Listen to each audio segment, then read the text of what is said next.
Hey, I'm Kylie and I'm going to show you how to get the most out of your Jade Roller.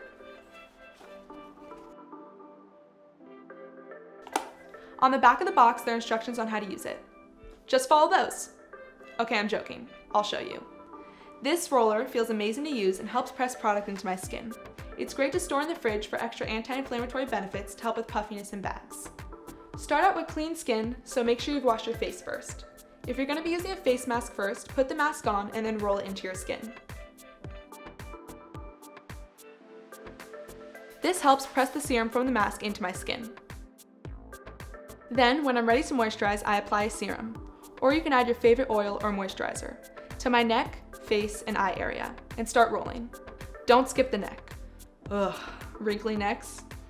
I'll leave that to your imagination. Start at your neck with a larger roller and roll outward. Be sure not to pull or tug at the skin, just roll over it. Then to my chin, cheeks, and nose. For the eye area, use the smaller roller to make sure to really get in there. This is where that cold Jade Roller really helps with the old puffy eyes. Then the forehead. Now my face is prepped and ready to go to bed. Or if you're heading out to work, you can go ahead with your makeup routine. Cleaning the Jade Roller is really simple. Just use a slightly damp cloth to rinse it off and then store it until next time. That's it, happy rolling!